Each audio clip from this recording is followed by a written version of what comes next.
नमस्कार दोस्तों, आप सभी का स्वागत है। आज मैं 10 महत्वपूर्ण प्रश्न लेकर आया जो कि एसएससी, रेलवे सहित सभी एग्जामों के लिए महत्वपूर्ण साबित होने वाले हैं। तो दोस्तों, हमें लड़ना है, गिरना है, फिर संभलना है और जीत की तरफ आगे कदम बढ़ाना है और संघर्ष निरंतर रखना है, जिससे कि हम जो है अपनी कामयाबी की तरफ आगे बढ़ सकें। ठीक है दोस्तों, और कामयाबी को प्राप्त कर सकें। आइए दोस्तों, इसी के साथ हम पहले प्रश्न की तरफ बढ़ते हैं। कौन सा हुरुन ग्लोबल रिच लिस्ट द्वारा दुनिया के शीर्ष 10 अरबपतियों में एकमात्र भारतीय कौन है? तो वह कौन है? मुकेश अंबानी। कौन है? मुकेश अंबानी। ठीक है दोस्तों, आइए हम आपको दिखाते हैं। Mukesh Ambani is the only Indian among world's top 10 billionaires Hurun Global Rich List. ठीक है दोस्तों, उनके पास कुल कितना है अमाउंट? तो कुल 82 बिलियन डॉलर है। ठीक है, बिलियन डॉलर, बहुत पैसे वाले हैं भैया। 82 बिलियन डॉलर है। आइए इसी के साथ हम अगले प्रश्न की तरफ बढ़ते हैं। हाल ही में एशिया के सबसे बड़े 4 मीटर लिक्विड मिरर टेलीस्कोप का उद्घाटन किस भारतीय राज्य में किया गया? तो वह किस भारतीय राज्य में किया गया? तो वह किया गया है उत्तराखंड में। कहां पर किया गया है? उत्तराखंड में। ठीक है, लिक्विड मिरर टेलीस्कोप है। कौन सा टेलीस्कोप है? लिक्विड मिरर टेलीस्कोप है। दिखाते हैं आपको, इंडिया टुडे में दिया हुआ है। All about the ILMT Asia's largest 4 metre telescope inaugurates in Uttarakhand. ठीक, कहां पे हुआ? उत्तराखंड में। ठीक है दोस्तों, लिक्विड मिरर टेलीस्कोप यही रहा जो कि पूरे एशिया में, यह क्यों महत्वपूर्ण हो जाता है? क्योंकि यह पूरे एशिया में सबसे बड़ा है, इसलिए जो है इसकी महत्वता और बढ़ जाती है। ठीक है दोस्तों, आइए इसी के साथ हम अगले प्रश्न की तरफ बढ़ते हैं। किस पुस्तकालय ने अपने अधिकार में अनुसंधान सामग्री को डिजिटलाइज करने के लिए एक महत्वाकांक्षी परियोजना शुरू की है? तो वह किसने की है? तो वह शुरू की है नेहरू मेमोरियल संग्रहालय और पुस्तकालय के द्वारा जो है यह प्रारंभ किया गया है। दोस्तों, इसी के साथ हम अगले प्रश्न की तरफ बढ़ते हैं। अगला प्रश्न इस प्रकार है। हाल ही में कोलकाता ने लॉन्च किए गए दूसरे एंटी सबमरीन वारफेयर क्राफ्ट का नाम बताइए। तो वह कौन सा वारफेयर है? तो वह है INS एंड्रोथ।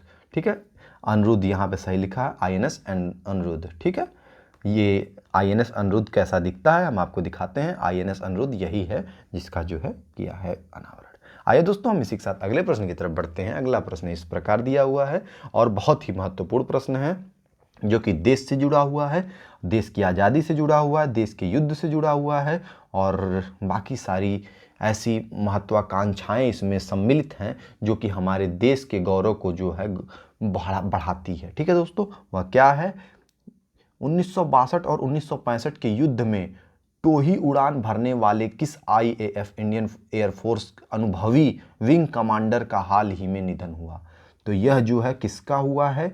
JM जग्गीनाथ का। किसका हुआ? JM जग्गीनाथ, जिन्होंने जो है उड़ान भरी और पाकिस्तान और चीन के सभी विरोधियों को धूल चटाया और दुश्मनों को धूल चटाया और अभी तक जीवित रहे और इन्होंने इसको कायम कर रखा और अपने उत्साह और सारी कमियों को और सारी विशेषताओं को जो है सबके सामने प्रकट किया और बताया और इन्होंने जो है इन्हीं का निधन हुआ, जिस कारणवश जो है यहाँ पर चर्चा के ये विषय बन चुके हैं। ठीक है दोस्तों, और यही हैं जो जिनको जो है यह 2 अवार्ड भी प्राप्त हुआ। कौन कौन सा अवार्ड प्राप्त हुआ? कौन कौन सा चक्र प्राप्त हुआ? तो यह हुआ 2 महावीर चक्र जो है इनको वीरता पुरस्कारों में प्राप्त करता है। ठीक है दोस्तों, आइए इसी के साथ हम अगले प्रश्न की तरफ बढ़ते हैं। स्वनिर्मित व्यवसाय उद्यमी का नाम बताइए जिसे हाल ही में मरणोपरांत पद्मश्री से सम्मानित किया गया। तो वह किसे किया गया? राकेश झुनझुनवाला को किया गया। ठीक है दोस्तों, आइए इसी के साथ हम अगले प्रश्न, यही है राकेश झुनझुनवाला जिनको जो है पद्मश्री से सम्मानित किया गया। ठीक है, आइए अगले प्रश्न की तरफ बढ़ते हैं। किस भारतीय ने ब्रिजेश दामनी को हराकर एशियाई बिलियर्ड्स खिताब बरकरार रखा? तो वह किसने रखा है? पंकज आडवाणी ने। इससे पहले भी पंकज आडवाणी ही थे और वर्तमान में भी पंकज आडवाणी ही है। तो दोस्तों, आइए इसी के साथ हम अगले प्रश्न की तरफ बढ़ते हैं। अगला प्रश्न इस प्रकार दिया हुआ है। इनमें से कौन सी बॉलीवुड हस्ती विराट कोहली को पछाड़कर 2022 की भारत की सबसे मूल्यवान हस्ती बन गई है? तो वह कौन बन गई है? तो वह बन गई है रणवीर सिंह। कौन बन गए हैं? Ranveer Singh. My name is Ranveer चिंगम वाले वही जो है बन चुके हैं, वो ये रहे। ठीक है दोस्तों, आइए इसी के साथ हम अगले प्रश्न की तरफ बढ़ते हैं। सीएट बोर्ड्स द्वारा जो है नए एमडी और सीईओ के रूप में किसे नियुक्त किया गया? तो वह किसे नियुक्त किया गया है? वह नियुक्त किया गया है अर्नब बनर्जी को। अर्नब बनर्जी कौन है? अर्नब बनर्जी ये हैं जो कि सीएट टायर्स के जो है, सीएट टायर्स नामक एक कंपनी आप समझ सकते हैं, उसी के जो है सीईओ और एमडी के रूप में नियुक्त किए गए हैं। दोस्तों इसी के साथ हम जो है अगले प्रश्न की तरफ बढ़ते हैं।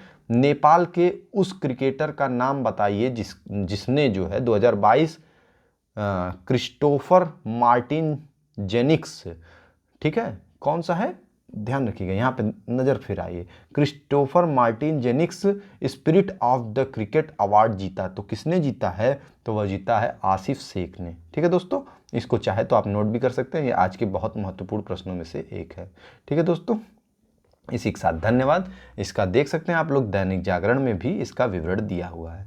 आपका इसी के साथ आप सभी को धन्यवाद। आपका दिन शुभ हो, आप इसी तरह खुश रहें, प्रसन्नित रहें और मग्न रहें और कामयाबी की तरफ एक कदम आगे बढ़ते रहें। धन्यवाद दोस्तों।